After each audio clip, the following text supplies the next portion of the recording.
Younger sibling of the Das family. Today we're here to launch my sister. Read the Mahabharata, please raise your hands. If you've read the Mahabharata, raise your hands. If you have watched the Mahabharata on Doordarshan, raise your hands. Okay, if you have read a reimagining of the Mahabharata, please raise your hands. Okay, this is none of those things whatsoever. Can I call you a comedian? Alright. You recently saw her in the series Better Life Foundation. She's a sketch artist, a stand-up comedian as well, and quickly on her way to movies, television, becoming one of the brightest female stars in comedy today. To warm you up, Sumukhi. Come on, round of applause, please, Sumukhi. It has been such kind words. I very recently started attending the gym, so there's a long way for me. So hey, what the hell, right? That's nice. Good, good, very nice. My name is Sumukhi and I'm from Bangalore. I lived in Bangalore for almost 8 years. Thank you. And now I moved very recently. In a month I'm moving to Bombay. So, अगर ताली बज जाती तो मुझे इससे थोड़ा अच्छा लगता है. मैंने मेरे पेट में कुछ हो रहा है वैसे भी. And going to Bombay is a very big step for me. I was like, oh my god, what am I going to do? How am I going to live? But it's all figuring out. And I'm personally a big fan of beautiful people. I love. And now I've formed an orchestra full of street children that play Tchaikovsky and Beethoven and classical music. Because of Trisha's wonderful documentary being screened across the world, that ashram continues to survive and raise money for children every day that make music. So you can give her a round of applause for that. I would love to talk to you more about her wonderful book, ladies and gentlemen, but Trisha is going to do that already. The one thing I will tell you is this is my eldest sister who, when I was 8 years old and had no pocket money, would take 5 rupees out of her 10 rupees, which was her weekly pocket money, and give it to me every single week because she knew I had a crush on a girl and I wanted to buy her a chocolate. So that is my sister, and I hope you enjoy her book. Ladies and gentlemen, please a round of applause for Trisha Das. 3 performers and I don't know how to perform. So I'm going to sit down and I'm going to tell you about the book. The first thing I'd like to tell you is that it's about 4 women from the Mahabharata: Draupadi, Kunti, Gandhari and Amba. And the Mahabharata ended thousands of years ago, and now they've been sitting in heaven for thousands of years, and they're bored out of their minds. Because heaven is basically for men. There's nymphs, and there's lots of things for them to do, but there's nothing for the women in heaven. So they're bored. They want a holiday, and they want to visit the earth. So they ask Krishna, and he allows them a 30-day and 30-night vacation in Delhi. And so the story is about them coming down to Delhi and having the adventure of not 1 but 2 lifetimes and sort of a second coming of age. It's a lot of fun, it's a lot of laughs, and it's got a good message. We're going to do some reading from some passages. But in order to help me do that, I'm going to invite someone on stage, someone that you might have heard of, and someone who embodies the very essence of these women, their strength, their intelligence, their kick-assness, their unapologetic awesomeness. Award-winning actress of award-winning films, Richa, Chadha, everybody.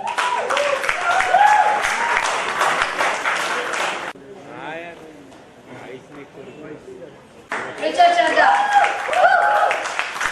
How much more awesome can you get? Richa and I are going to do some readings for you, and she's going to start you off. Richa.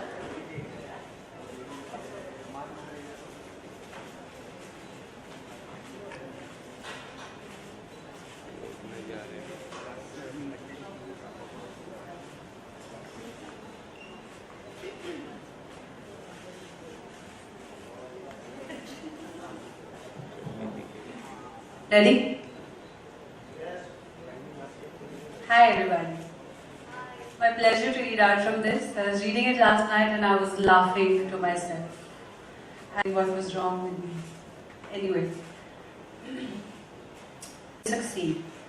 And her wide mouth flared to reveal the battered remains of a beetle leaf on her tongue before she covered it with a dainty hand. Her eyes darted to her husband Beam, wondering if he had noticed. He hadn't. His eyes were focused, intent, on an imaginary figure in front of him. His hands were clenched tightly and his arms were raised, ready to strike at this invisible enemy with an imaginary mace. He sneered and spoke loudly. I will split your thighs like an orange and drink your blood like its juice. Say your last words. Say your last prayers, evil Duryodhana. He lunged forwards and swung his fists in the air wildly with an occasional for good measure. Draupadi rolled her eyes and clapped mechanically along with the others in the celestial chamber. For what seemed like the 10,000th time since they had got there, Bhim stood with one leg hitched over Duryodhana's imaginary dead body and bowed at the applause, a broad grin on his ageless face. She sighed. Today was going to be one of those days. A day when nothing pleased, when their afterlife in this heavenly paradise felt like a dream she had to relive endlessly, a conscious sleep from which she could never awaken. She looked over at a nymph who stood next to her with a rapt expression on her face. Don't you sometimes wish there was a cliff around here somewhere? Draupadi whispered, gesturing as though she was preparing to die. The nymph gave Draupadi a blank look. Her pert nipples, straining through a sheer toga, showed more surprise than her eyes. Then, eager to please as nymphs usually are, she smiled sensually and purred in the only way she knew.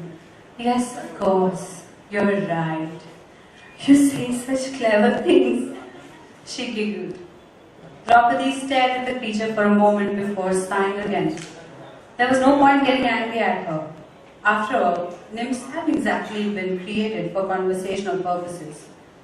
She turned away and began to walk towards her celestial quarters. The clouds beneath her feet felt fluffy and slightly wet, like rabbit fur flecked with early morning dew. Draupadi had quite enjoyed the constant tickling against her soles when she first arrived in heaven. Now, she often tried to remember what a stone floor or a muddy earth had felt like when she was alive. Alive. What an appropriate word to describe the mortal experience. She remembered a moment a long, long time ago when, as a girl, she had submerged herself underwater until she felt faint and then broken through the surface with long gulps of air. Never had she felt more grateful for the invisible sustenance of mere breath.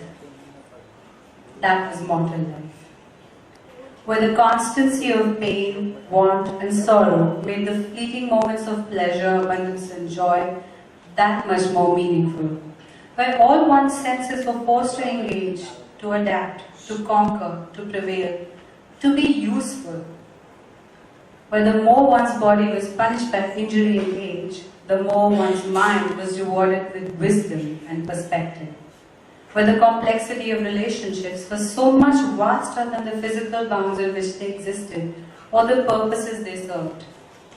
That had been her life once, when she had been alive, a long, long time ago. Draupadi sighed yet again.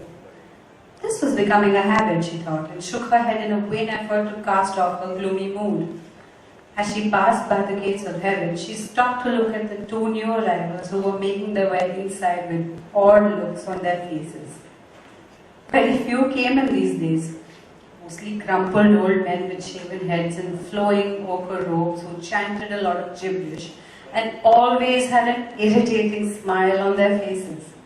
For some strange reason, they all seemed to be called Lama. She considered the two men. Draupadi usually never spoke to new arrivals, but perhaps her mood would lighten if she talked about the model world with those who had only just arrived from there.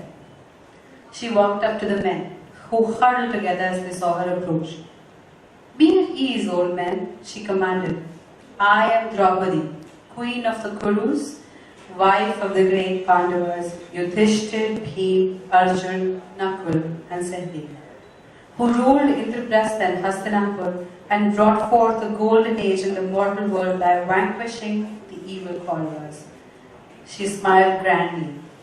The two old men stared back at Draupadi, bewildered.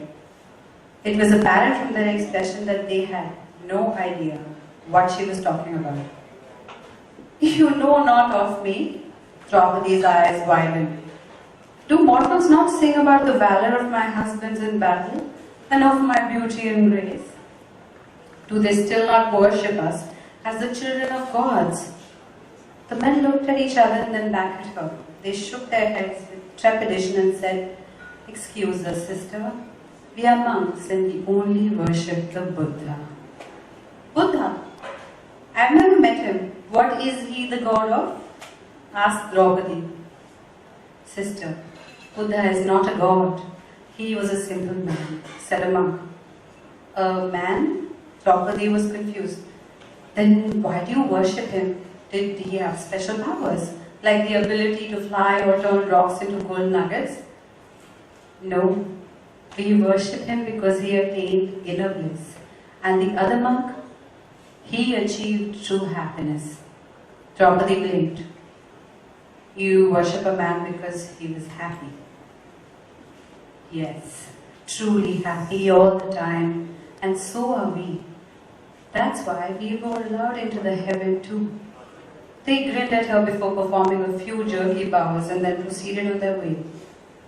Draupadi was bemused to say the least as she watched them leave. Heavenly standards had certainly gone up if one needed to be truly happy all the time to get in. They were probably scared of overcrowding. She couldn't remember the last time she'd been even a little truly happy, and her mood plummeted again.